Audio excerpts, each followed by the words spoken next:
waktu Indonesia Tengah. Inilah Radio Republik Indonesia Bau-Bau dengan Warta Kepton, berita seputar Kepulauan Buton.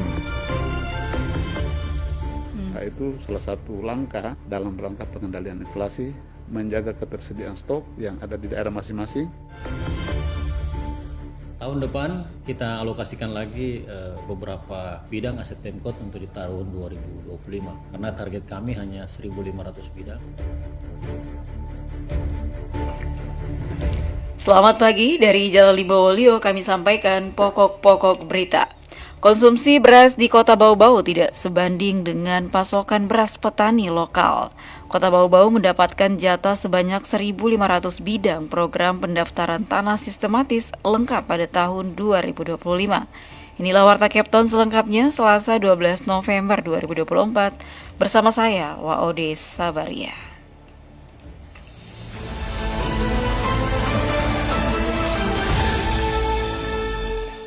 Saudara, kita awali berita yang pertama.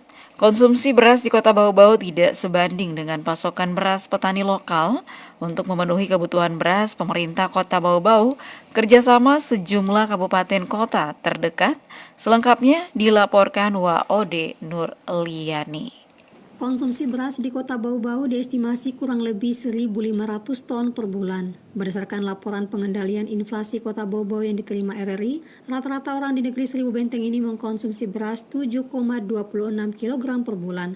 Jika dikalikan dengan penduduk Kota Bau-Bau kurang lebih 1.600.000 orang, maka total kebutuhan beras sebanyak 1.205 ton per bulan. Angka tersebut belum termasuk dengan kebutuhan rumah makan hingga perhotelan. Data yang sama menunjukkan kebutuhan rumah makan dan perhotelan berkisar di angka 300 ton per bulan, sehingga total beras yang dibutuhkan Kota Bau-Bau di angka kisaran 1.500 ton per bulan. Kepala Dinas Perdagangan Kota Bau-Bau Laude Ali Hasan menerangkan, Kota Bau-Bau menjadi pasar sentral di Kepulauan Buton yang berperan sebagai penyangga untuk melayani kebutuhan pasar kabupaten sekitar, di antaranya Kabupaten Buton, Buton Selatan, hingga Kabupaten Buton Tengah. Bahkan distributor mengirim komoditas pangan hingga ke Maluku. Hal ini membuat stok di pasar Kota Bau-Bau menjadi lebih dinamis, meskipun hal ini menjadi faktor penyebab terjadinya gejolak harga di Kota Bau-Bau. Kota Kendari, Kolaka, Konawe dengan Bombana. Itu salah satu langkah dalam rangka pengendalian inflasi, menjaga ketersediaan stok yang ada di daerah masing-masing. Pada saat barang-barang dia kosong di daerah, kita saling mengisi dan saling menginformasikan dengan harga yang sesuai dengan mungkin ada di daerah masing-masing. Lanjut Ali Hasan, Kota Bau-Bau memang memiliki daerah persawahan, 2 diantaranya di Kecamatan Bungi dan Lea-Lea, dengan luas lebih dari 1.300 hektar. Sayangnya hasil padi petani lokal belum mampu mensuplai kebutuhan beras daerah karena jumlahnya terbatas, bahkan hanya memenuhi 1/4 kebutuhan beras masyarakat dalam setahun. Sehingga Kota Bau-Bau mengandalkan pasokan beras di wilayah sekitar, seperti beberapa kabupaten di Sulawesi Tenggara, termasuk di Sulawesi Selatan.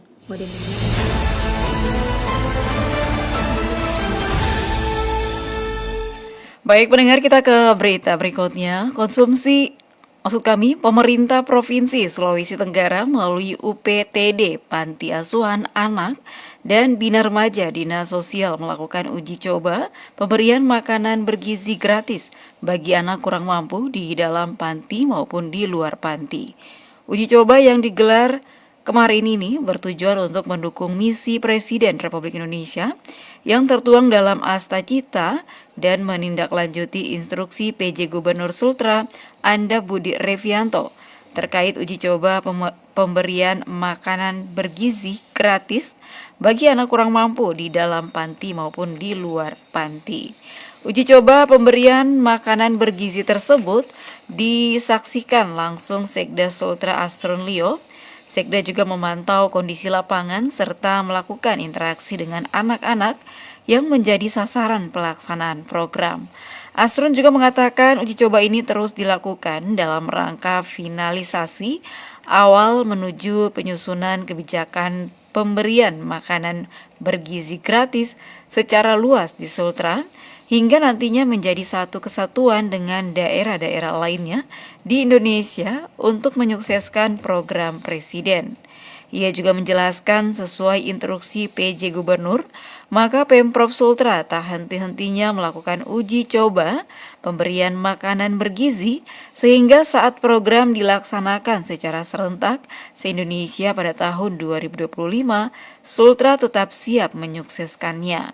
Sekda Sultra menjelaskan melalui uji coba yang dilakukan, pemerintah dapat terus melakukan evaluasi mengingat pelaksanaan program tersebut tidak hanya berbicara tentang menu makanan, tetapi juga berkenan dengan penyediaan bahan-bahan makanan, proses distribusi, pemenuhan gizi sesuai standar kesehatan terhadap makanan yang disajikan, hingga bagaimana penyediaannya atau pengemasannya.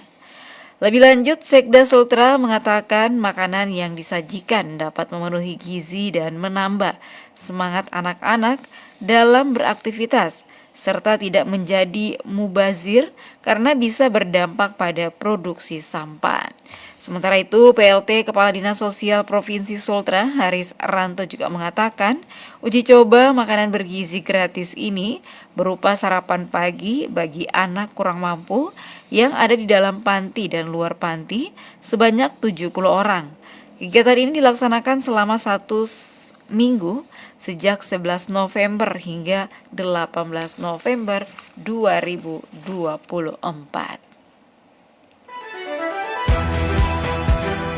Anda sedang mendengarkan Warta Kepton, berita seputar Kepulauan Buton. Baik pendengar, masih di Warta Kepton pagi dan kita ke berita lainnya.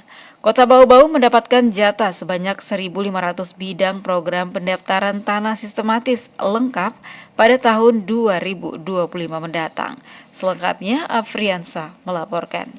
Tahun depan kita alokasikan lagi beberapa bidang aset Pemkot untuk di tahun 2025 karena target kami hanya 1.500 bidang. Program pendaftaran tanah sistematis lengkap PTSL masih terus berlanjut hingga tahun 2025 mendatang. Tahun depan Kota Bau-Bau mendapatkan jatah sebanyak 1.500 bidang. Kepala Badan Pertanahan Nasional BPN Bau-Bau, Asmanto Mesman mengatakan, jatah program PTSL tersebut selain untuk mensertifikatkan tanah masyarakat, juga dialokasikan untuk beberapa bidang aset pemerintah daerah. Tahun depan kita alokasikan lagi beberapa bidang aset Pemkot untuk di tahun 2025 karena target kami hanya 1.500 bidang. Ya kemungkinan masyarakat yang ingin mendaftarkan 2025 sudah bisa daftar lagi dan aset Pemkot juga kita lanjutkan untuk sertifikat elektronik. Untuk mempercepat realisasi program PTSL tahun 2025 mendatang, pada Oktober 2024 lalu telah dideklarasikan Kelurahan Gonda Baru di Kecamatan Sorowolio, Kota Bau-Bau sebagai desa kelurahan binaan oleh Kantor Wilayah Kanwil BPN Sulawesi Tenggara. Kepala Seksi Pengadaan Tanah dan Pengembangan BPN Bau-Bau, Dirham menjelaskan, desa kelurahan binaan bertujuan untuk mempermudah masyarakat mendaftarkan tanahnya melalui program PTSL. Desa binaan itu untuk mempermudah masyarakat untuk mendaftarkan tanahnya di program PTSL. Menunjuk ke Peraturan Menteri Nomor 6 2018, Instruksi Presiden Nomor 2 2018 tentang percepatan pendaftaran tanah sistematis. Oleh karena itu tadi, desa binaan ini untuk memudahkan masyarakat dan untuk mempercepat proses pendaftaran tanah sistematis. Dirham menjelaskan melalui desa kelurahan binaan ini pihaknya akan melakukan pembinaan dan pendampingan kepada masyarakat untuk pemasangan tanda batas tanah. Selain itu, masyarakat diminta untuk mempersiapkan bukti-bukti kepemilikan tanah yang akan didaftarkan. Contohnya, akta jual beli, apakah dia pewarisan, apakah dia hibah, maka itu disiapkan. Terus KTP, terus PBB-nya. Karena itu, BPN Bau-Bau juga mengharapkan kesadaran masyarakat untuk aktif mendaftarkan tanahnya melalui program PTSL. Reporter RRI Bau-Bau, Afriansa, melaporkan.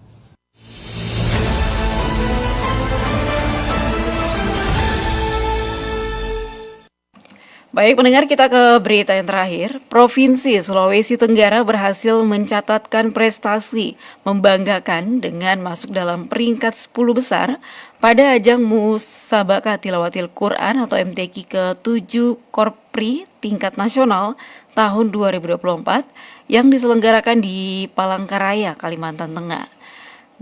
Gelaran akbar ini resmi ditutup pada 9 November malam di lapangan kantor Gubernur Kalimantan Tengah, dihadiri oleh ribuan peserta dan tamu undangan. Ketua Dewan Pengurus Korpri Nasional Zudan Arif Fakrullah menutup secara resmi acara MTQ ke-7 Korpri. Provinsi Sumatera Barat juga keluar sebagai juara umum dengan perolehan nilai tertinggi yakni 106 poin.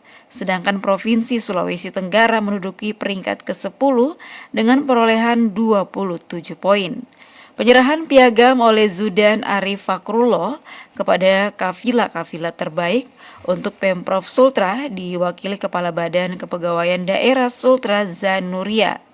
Selain berhasil masuk dalam peringkat nasional, beberapa peserta asal Sulawesi Tenggara juga meraih prestasi di berbagai kategori lomba, yaitu Haji Lalu Suharja Hambali MPD juara 1 Hafiz Quran golongan Surah Anisa, Dr. Daniel LC MTHI juara 1 Lomba Dakwah Al-Quran, dan Haji Safiuddin Mustaming SAGMA juara 3 Lomba Khutbah Jumat, dan Samsul Alam SHI juara Harapan 1 Hafiz Quran golongan 7 surah pilihan, Siti Sahlal SPD juara Harapan 3 Lomba Dakwah Al-Quran.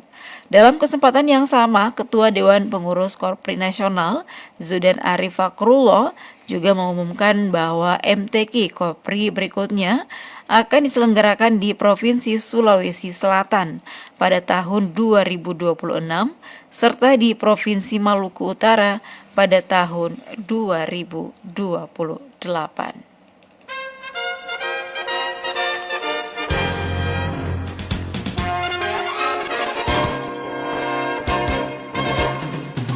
Saudara, sebelum kami akhiri, kembali kami sampaikan pokok-pokok berita. Konsumsi beras di Kota Bau-Bau tidak sebanding dengan pasokan beras petani lokal.